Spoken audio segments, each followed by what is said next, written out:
Good evening and welcome to another edition of Talking Wrestling. My name is Ralph Williams and my guest Smokin Jim Frazier. Smokin Jim, it's great to have you on. How are you tonight? Always an honor to be with the most knowledgeable wrestling guy in the state of Pennsylvania. You got that for sure. All right. Tonight we have a lot to talk about as usual. It's for 30 minutes. We're talking tonight about the Crown Jewel card, which is on Saturday at noon. It'll be live on Peacock. Also, Where Are They Now? The segment that we do here now. We're going to feature Ivan Putski, the Polish Hammer. I'm going to give you the lowdown on him and what he's up to these days. And you're not going to believe it, what he looks like, Smokin Jim, for 81 years old. So, but anyway. We're also going to talk about a documentary I watched the other day called 350 Days. And it's a documentary in regards to the actual wrestling world. And it's based on the how many days a year a professional wrestler spends outside of his family. And it's 350 days of the whole year. He only gets 15 days. A professional wrestler only gets 15 days to spend with their family and some time off. They spend 350 days between being on the road and also involving the, being on the road and the matches and everywhere they have to travel. So Smokin Jim, we'll be talking about that as well later. Tonight, right now, we're going to start off with the Crown Jewel card for WWE. They have their pay-per-view coming up this week. It starts at 12 noon. It'll be live on Peacock from Riyadh, Saudi Arabia. But here's what I found out tonight, Smokin Jim. We're possibly going to be some issues with this because of something going on between Saudi Arabia and Iran, and they might have to cancel the event. That hasn't been determined yet, but we're going to find out, okay, as we go. So I wanted to let you know on that, Smokin Jim. What's your thoughts on that if that happens?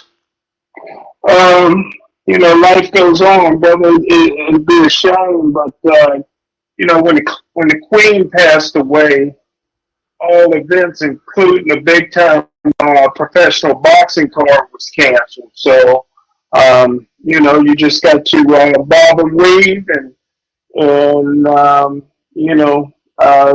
do what you got to do. But sometimes bigger, more important things get involved. You're watching Talking Wrestling. I am Ralph Williams. We're here every Wednesday night with my co-host Smokin Jim Frazier by telephone. Later on tonight, 10:30, the Sports Web. I'll be on with Mark Mancini and Peter Blake down in Tampa, talking sports and wrestling. So that'll be at 10:30 tonight. I will be on with Peter Blake down in Tampa. It's the Sports Web on YouTube. And we're live here on YouTube, Facebook, and Twitch. And I'm on Twitter as well. As soon as I clear a couple things up, I'll have us on Twitter next, Smokin Jim. So that'll be great for us as well. Don't forget tomorrow night at 8 p.m. Wrestle Talk with myself, Smokin Jim Frazier, and Mark Mancini. 347-205-9631 is the number to call for that as well tomorrow night for you to listen. And we're going to be talking wrestling and sports as we always do. All right, Smokin Jim, let's go over the card once again. We've been doing that for the last 3 weeks, but I heard some rumors here, and one that came out today was that there's a possibility that Braun Strowman is going to be linked up with MVP, and MVP is going to screw Omos. That's a rumor going around after Crown Jewel. What's your thoughts on that? I don't believe that. Well, rumors happen, Smokin Jim. Rumors go on, Omar seemed like he would kill MVP for that. So I don't think you want to get Braun Strowman or Omar upset with you. So MVP better stick with Omar, I believe. Yeah, that's true.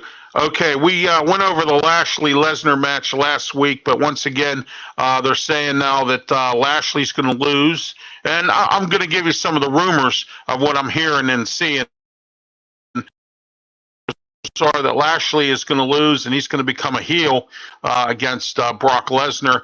You think that's true, or do you think he'll still stay the same even after he loses? Because I know he'll be frustrated. He's been frustrated lately over some of the stuff that's been going on. Who, Lashley? Yes. Yeah, he's been a heel before. He was a heel pretty much when he was with MVP, so I could see that. Right, right. All right, Judgment Day versus the OC. What's your thoughts on that match? It's going to be tough, but I'm going to roll with Judgment Day. Well, I'm going to see what here's what I'm thinking.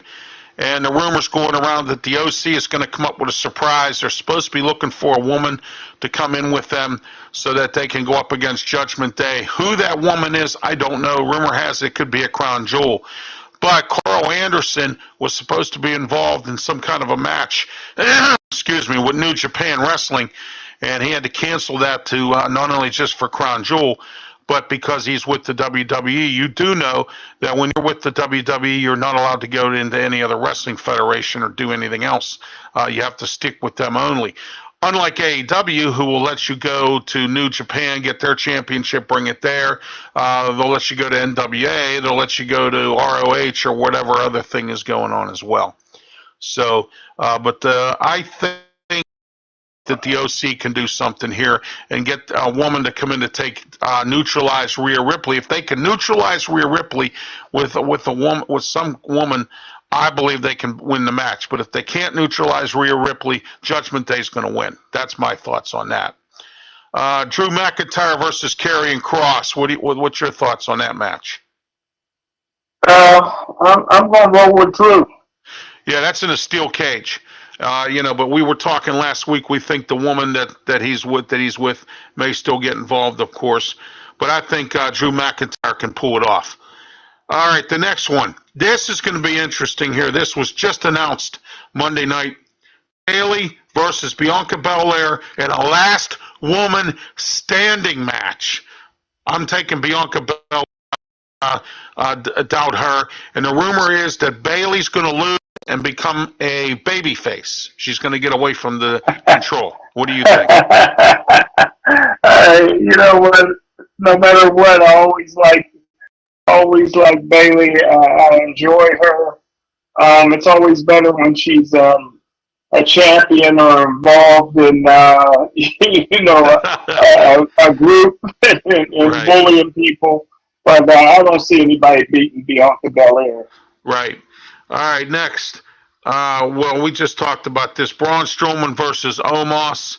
I think Braun Strowman, on a wrestling perspective, is going to beat Omos because, as we've talked before, he's done nothing but squash matches. And, I don't know. I just, unless MVP really gets involved, takes a cane, takes Braun's knees and legs like he's done in the past without the referee behind his back. That's about the only way I see Omos winning this match. What's your thoughts on that? Again, and I'm repeating myself, but it's worth repeating.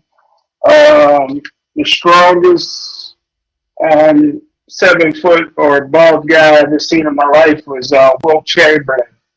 And Omos is the second strongest I've ever seen. He got incredible strength for somebody that's 7'3". Powerful. I just don't see a human being yet that I've seen in professional wrestling that can beat him. All right. Next, the brand new match just added. Asuka and Alexa Bliss, brand new women's tag team champions, are going to face Io Sky and Dakota Kai. Do you think that Control has a chance of getting her titles back, or do you see Asuka and Alexa keeping them? Nah, I think Asuka and Alexis will keep them. All right, great.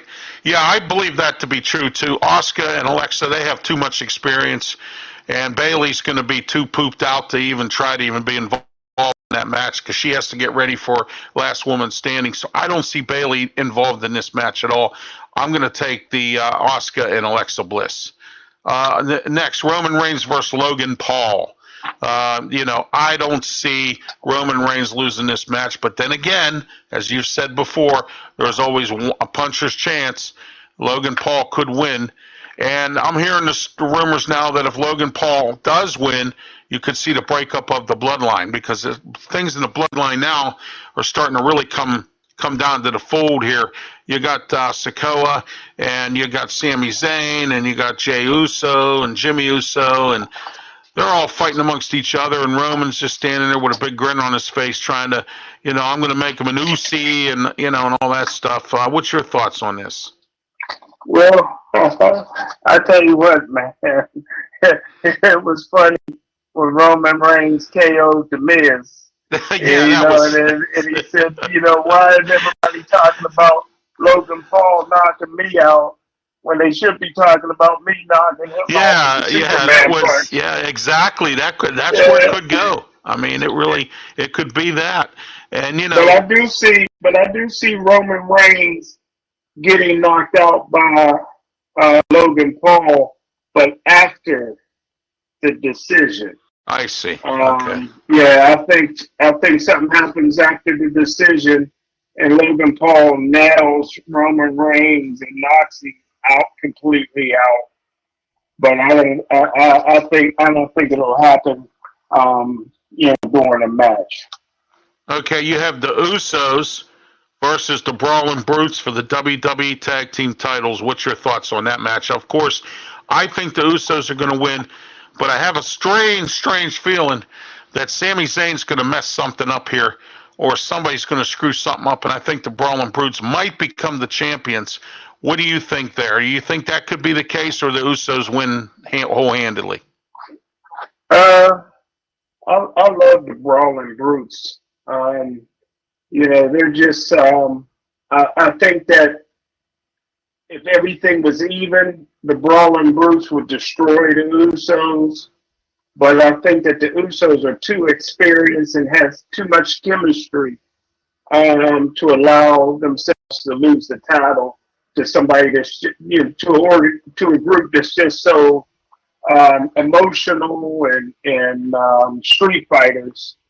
Donnybrooks. They came from the Donnybrook side of fighting. So I think the Usos will figure out a way with their chemistry and their history and their experience being together to keep their title. Yeah, well, you know what Jim Ross used to say, we have a slobber knocker. Yeah. And he still says it too. We have a slobber knocker there, Tony.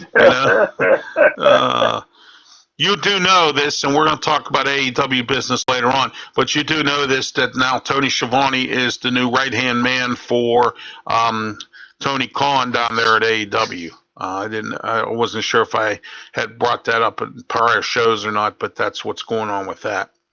Wow. Next, this match is supposed to happen, but the sad part about this is I haven't seen anything in regards to it, but it's going to be Rollins, Riddle, and Mustafa Ali in a fatal four-way for the United States Championship. I think this could be a pre-show match.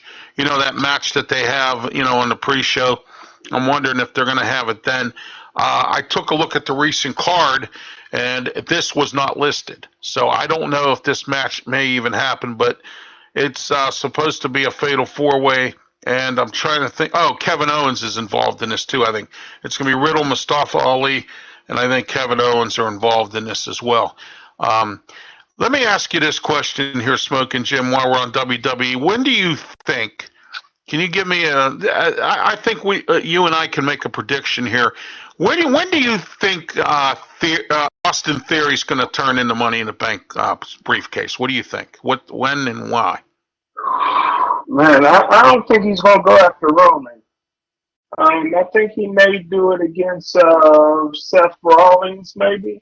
Well, if he keeps it that long. Well, you know what? You and I think the same, because I was sitting there thinking. Remember when Paul Heyman kept whispering in his ear, in Theory's ear? I'm just wondering what he said to Theory. I would have loved to be the fly on that wall to see what he said to Theory, because he had to have said something, because it looks like Theory may not turn it in against Roman Reigns. It looks like he's going to wait to see if, like, Logan Paul or someone else gets the title, and he might do that as well, go after him, and we'll see how that works out.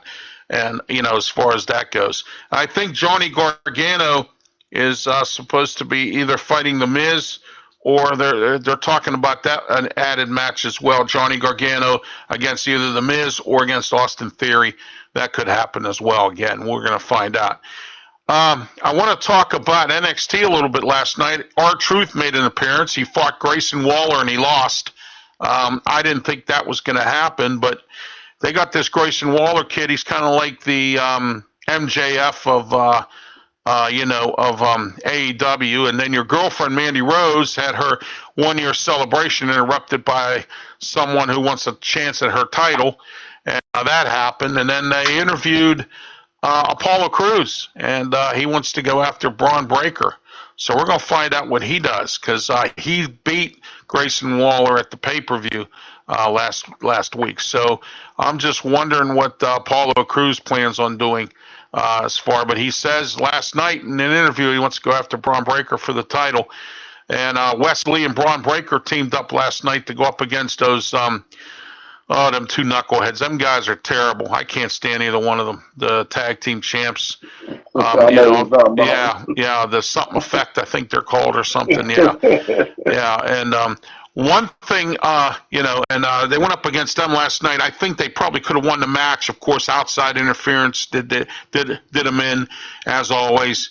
And so they didn't get the belts. And then you got some other teams out there going round and round about how they want a shot at the title and they didn't want Braun Breaker and Wes Lee to get it.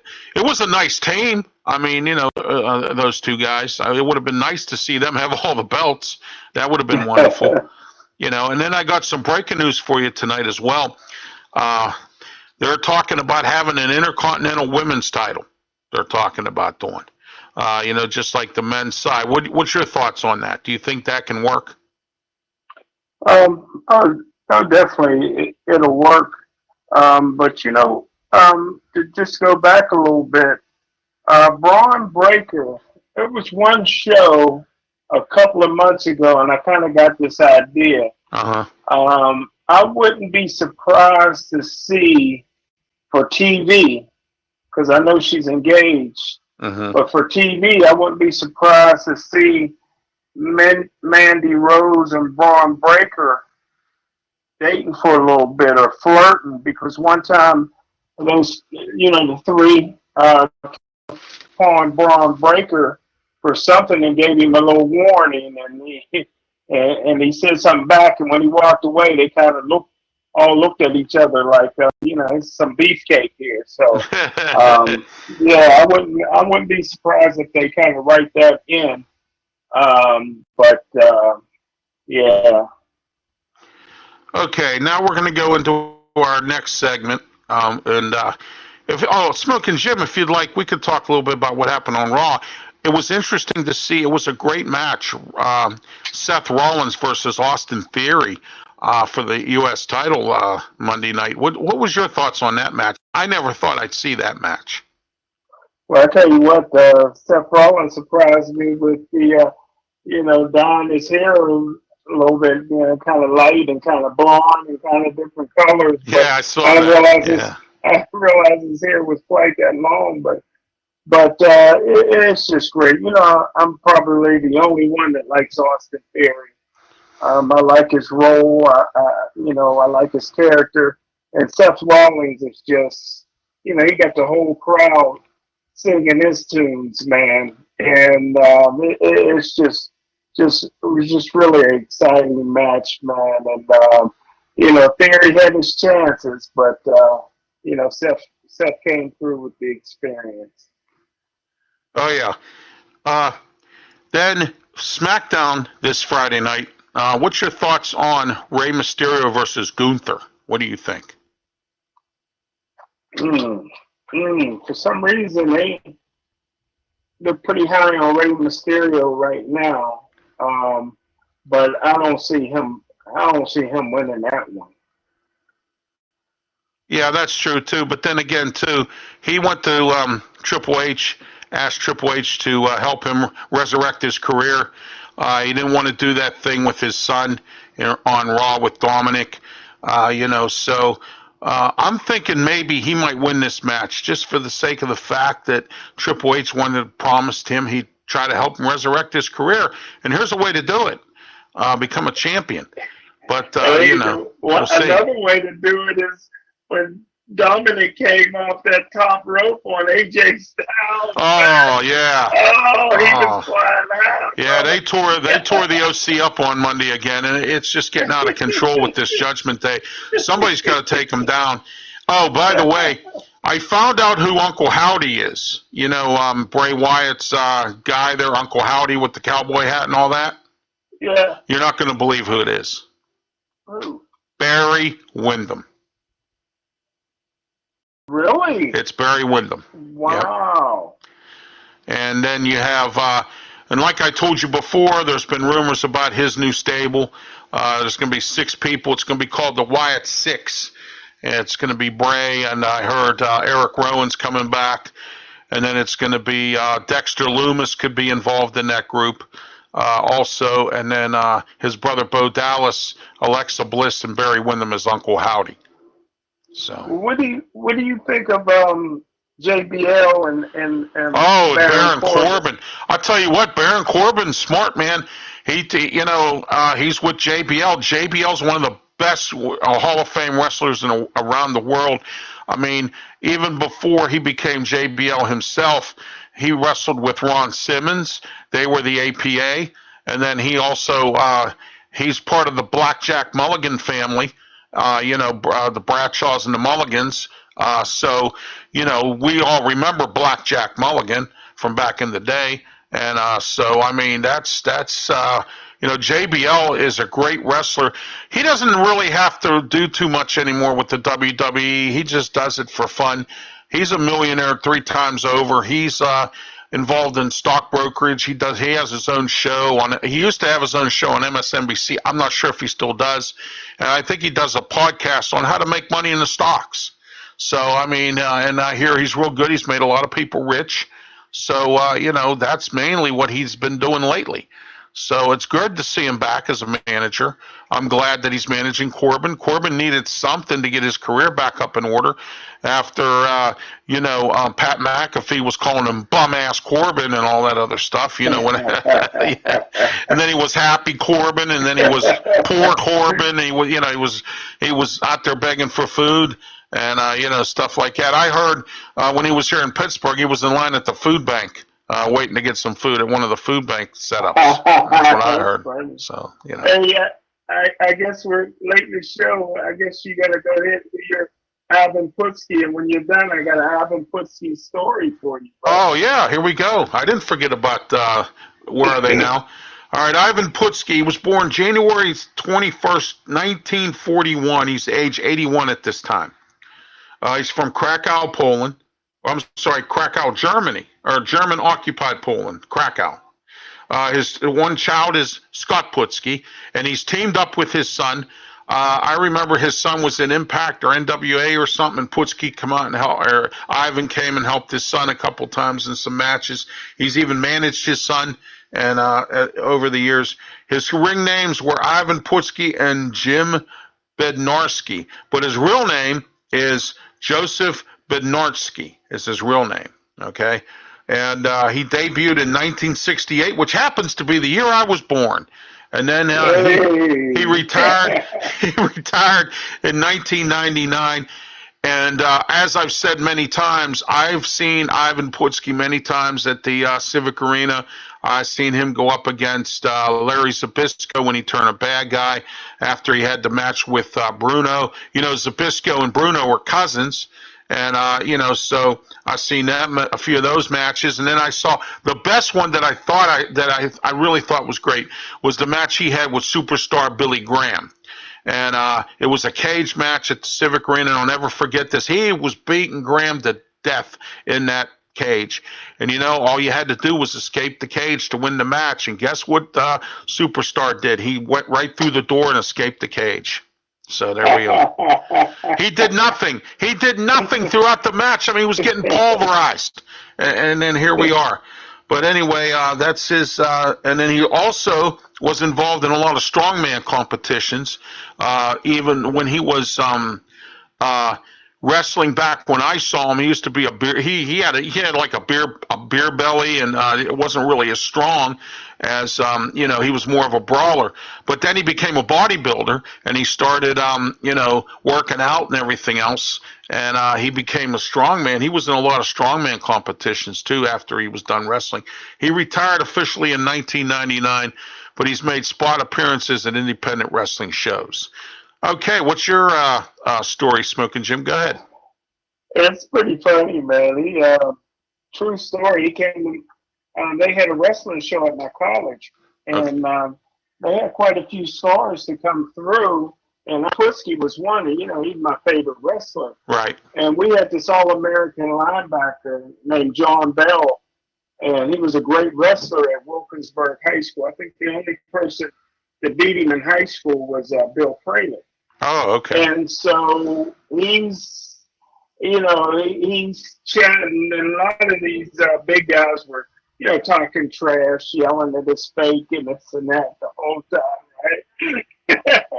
so, so when Alvin Pusky comes in, he's only 5'4", but he was built in, muscles everywhere. Sean Bell goes in the ring. He just comes out of the crowd, goes into the ring, man. And then Alvin Pusky hit him with the Polar's power, brother. Turned him into an instant wrestling fan. Oh, absolutely, absolutely. I've been following wrestling. I've been You following. hear no more chatter after that, brother. I've been following wrestling, Smokin' Jim, since I was 5 years old. My grandma and grandpa and my mom, we used to go to the matches at the Civic Arena. Wasn't it funny? You used to always see these heavy-set Italian women come up and stick their hand up in the air at you and call you all kinds of names. They were up front all the time. That was hilarious.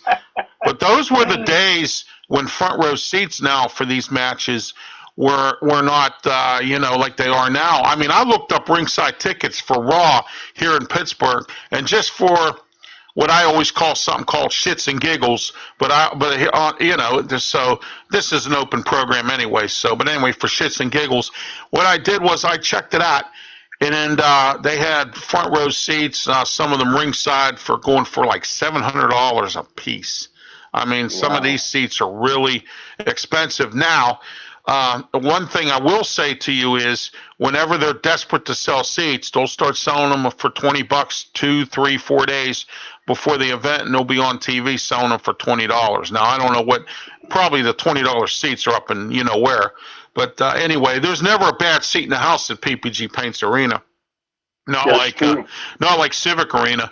I've sat in some bad seats at Civic Arena a few times for some concerts that, oh my gosh, I couldn't get any other seats. They were way up in peanut heaven, and it was just crazy. There's stuff you couldn't see. They had the drapes up. You had to sit behind the stage, and some of that stuff was just crazy. But I just wanted to tell you that I've checked out seats for tickets, and there we are. There are $700. $200, $300. They go all the way up to $700 for front row seats to sit there. And in today's economy, I'm surprised anyone can afford it. I really do. I mean, novelties, refreshments. We've had this discussion even on our Sports Corner show, and I want to apologize to everyone last night. And I know, we didn't have Sports Corner on last night. I had my wife went in for surgery on her toe, and so I took the night off to help my wife get her settled in after surgery. So surgery was successful. I thank everybody for the prayers as well. And so tomorrow night, Smokin' Jim, I'm going to need your help with the wheelchair going out the door tomorrow night at the studio. So, Okay. yeah, I wanted to let you know because my wife's not going to be there because, she's laid up for a little bit. All right, I want to talk a little bit about this documentary I watched the other night, Smokin' Jim, and I sent you a copy of it. It's on YouTube. It's called 350 Days. It was made in 2019. And it was a very interesting documentary, as most wrestling documentaries and movies are. Beyond the Mat was a good movie. The Wrestler was a good movie. But somebody advised me to check this out, and I did. And here's what I found out. This is interesting. It's about 350 days you spend on the road as a wrestler, either driving or wrestling.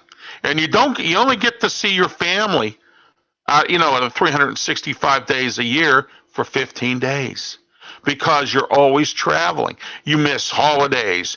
You miss. Do you know that professional wrestling has the most divorces of any entertainment or sports entity? Do you know that?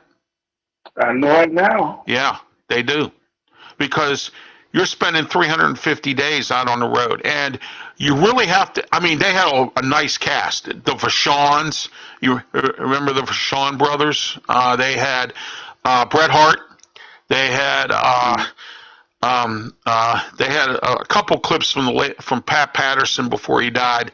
They had who else was on? There was a bunch of them on there. The Moondogs. They had a few other people on there as well. Wrestlers, well-known guys, older guys, mostly the older wrestlers.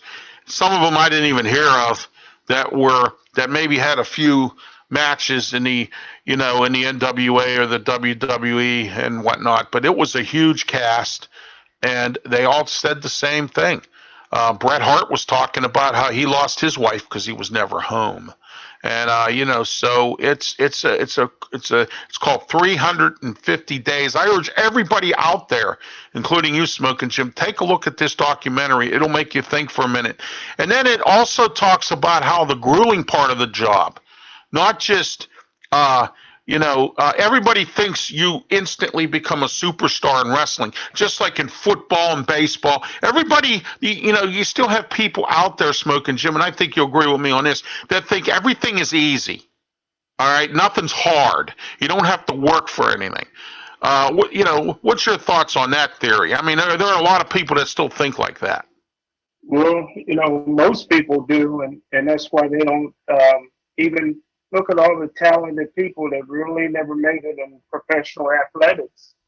It's because their work ethic wasn't right, their study habits wasn't right, their dedication and discipline wasn't where it needed to be, and maybe their group of friends were wrong too. So, yeah, I agree with that. Yeah, that's where a lot of these wrestlers said people feel. Oh, Greg Valentine was on there. J.J. Dillon. J.J. Dillon said he lost a ton of. He went through like 4 marriages. The $1 Million Man was on. Ted DiBiase. I didn't know this. Do you know that when he was on with Robin Leach, and he kind of lied, he stretched the truth more or less. He's a millionaire, but he's not that rich. He said that he borrowed Vince McMahon's house for the lifestyles of the rich and famous.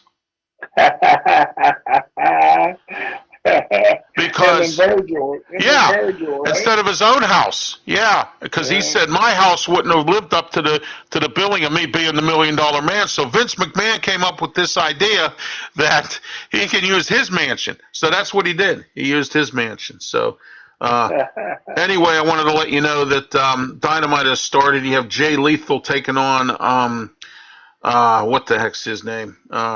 Darby Allin, taking him on right now. Darby Allin's got his ribs taped up. He was in a brutal match with him last week or 2 weeks ago, and Jay Lethal's gang kind of beat him up a little bit, so that's a story there too. We haven't heard from Sting lately. I think he's hurt, but we'll see if he comes back. He's 63 years old, but still doing it, and we'll see what goes on from there. I saw a report about Ric Flair. Flair's going to come back. He's not going to come back wrestling. Where he's going to be and working, I don't know. Teddy Long is still working as a general manager for Memphis Wrestling. I refuse to talk about anything about Memphis Wrestling on here or the other show too, Smokin' Jim, because I sent them a whole bunch of things of our shows, both the Wrestle Talk and this one. I was trying to work out some kind of an arrangement with them and try to get some of their wrestlers on. And Gangrel was on this documentary too. I don't know if you remember him. He's teamed up with Edge years ago, and they had a little faction, but he was on this program too, and he is in Memphis Wrestling now, this Gangrel. And then you got Wow. T-Bar. Remember T-Bar? From Yeah. yeah, well, he's over there now, Memphis Wrestling, and so Memphis Wrestling's getting some people over there. Teddy Long's there now, and NWA is running pretty good, despite the fact that Billy Corgan, who's the lead singer for the Smashing Pumpkins, who owns NWA, is out on tour right now.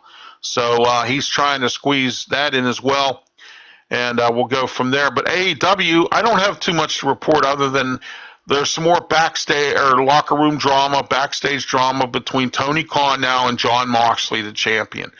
Jon Moxley was supposed to be involved in some kind of match. He had another obligation. Him and Tony Khan went round and round about this obligation or something like that. And then Moxley was pissed off because MJF did all that nonsense and got himself suspended off of TV and everything, and now he's back and he cashed in his coin, and at the next pay-per-view, or I think it's actually tonight, they're supposed to wrestle for the championship. I think tonight he turned in his coin. You know, they do a Casino Royale coin smoking, Jim, kind of like the Money in the Bank. What's your thoughts on AEW and all this drama? You know, the CM Punk thing, they bought out his contract. He's tried to sue them. It's just been a whirlwind of a mess. What do you think? Hey, I think you broke it down and said it best, man. It's just a mess right now. Hopefully they'll come out of it smelling better than when they went into it. So. Yeah, what's your thoughts on ROH being put out there as a separate entity? Tony Khan's trying to find a TV station for them as well. And I'm going to work on also getting WOW. I'm going to get some information, start watching some of that Women of Wrestling. That looks pretty good. I saw some previews of it. CM Punk's wife is supposed to be involved in that, AJ Lee. So we're going to find out what goes on with that as well.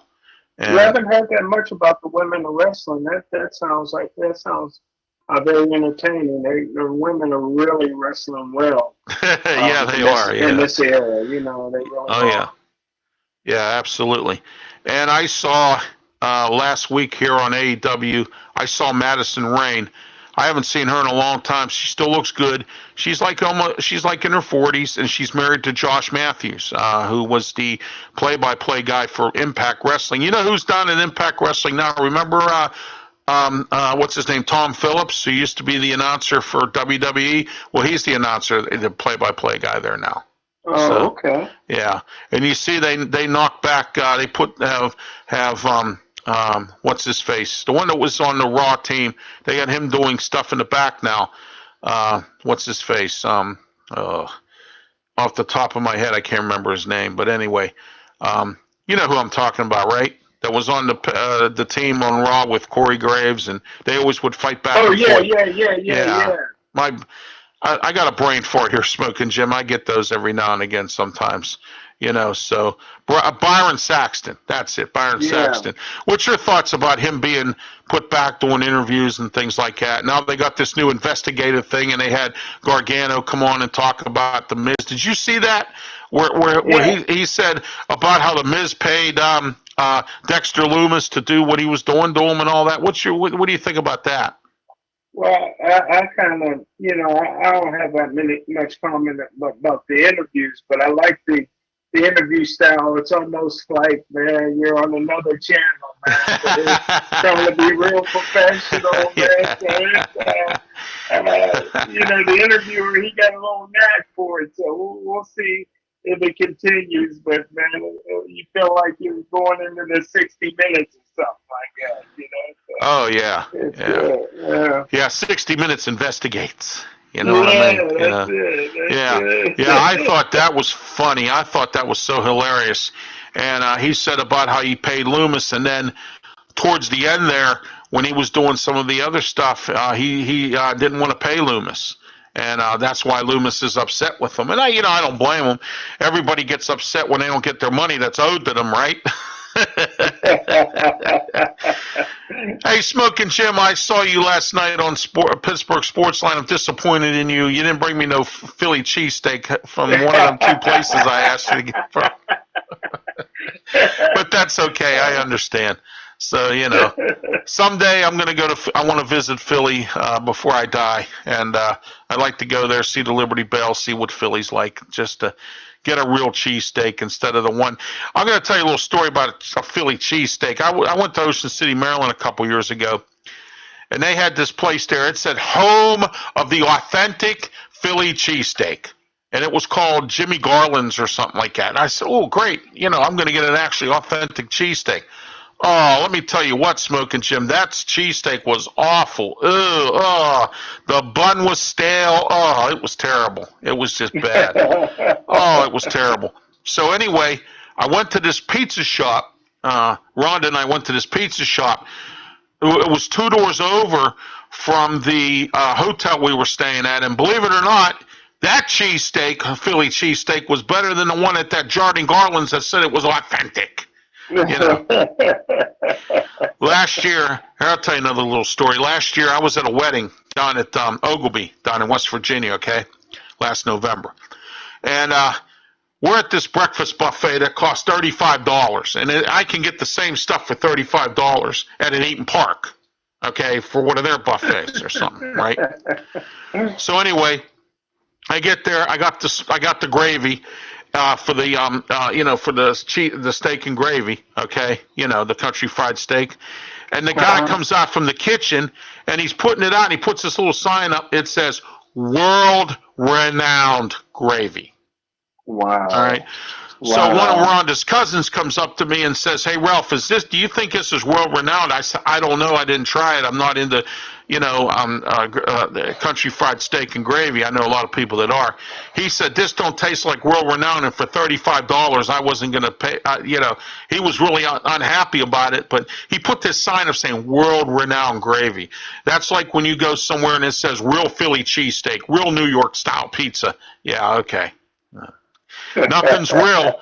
Nothing's real unless you've been there. Like you go to New York and you get a New York style pizza. You go to Chicago and you get a real deep dish pizza. You know what I mean? That kind of thing.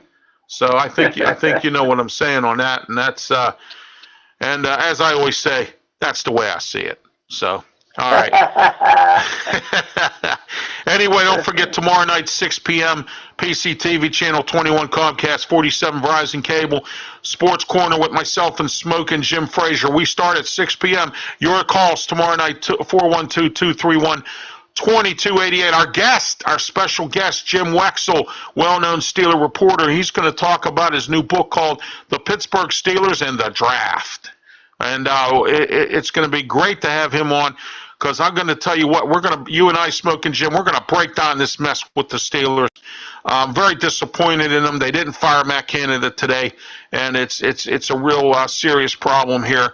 And then we'll get your thoughts tomorrow night as well on the Chase Claypool trade and that trade they made to get William Jackson in here. We'll get all that tomorrow night. Don't forget to tune in if you live in Allegheny County, Channel 21 Comcast, 47 Verizon Cable. We are also on their Facebook page. We'll be live as well on PCTV's Facebook page. If you live anywhere in Western Pennsylvania, you can watch us there as well. For Smokin' Jim Frazier, I'm Ralph Williams. This has been Talkin' Wrestling. Good night, and we'll see you next Wednesday. And don't forget, tomorrow night, 8 p.m., Blog Talk Radio, Smokin' Jim, myself, you, and Mark Mancini. And we're going to talk wrestling and sports tomorrow night, 8 p.m. Blog Talk Radio, 347-205-9631. Smokin' Jim, you think we'll break the record again tomorrow night? Oh, definitely. What did we have last week? 594 or something? We almost made 600 last week. So I think we're going to do way better than that tomorrow night. And don't forget tonight at 10:30, everybody, I'll be on with Peter Blake on the Sports Web Show. His show starts at 9 o'clock. He has Harry the Greek on. They talk about betting, and they also talk about Tampa. Hey, you know what? That'll be good for you, Smokin' Jim. You should watch in on that. Harry the Greek might give you some tips. He's in the book. Oh, yeah. He's a reporter for the Chicago Bears. And I'm going to talk with him by phone tonight, find out what his thoughts were on the trade with Claypool and about. You do know the Bears are getting a new stadium. You do know that, right? They're getting out of Soldier Field. Yeah, they're tearing it down. They're going to build a whole brand new facility. It's supposed to have a retractable roof. Wow. It's going to cost a ton of money. I'm going to get his thoughts on that as well tonight. And I don't know if you noticed or not, Rob Manfredi, or Manfakey, I call him because he's a fake. The commissioner of baseball announced that the Oakland A's will be moving probably to Las Vegas. The people turned down that referendum to have a new stadium built, or a new ballpark built. So there you are. So we'll see what happens then. For Smokin' Jim Frazier, once again, I'm Ralph Williams. We're here every Wednesday, 7:30, here live on YouTube, Facebook, and Twitch. And it was great to be here with you tonight, talking wrestling. We'll be back next week. And Smokin' Jim, you have yourself a good night. I'll see you tomorrow for our TV show on PCTV. It's going to be a great show as always. I think we're going to knock their socks off tomorrow night with Jim Wexel. My man. All right, have a great one. Everybody have a good night and be safe.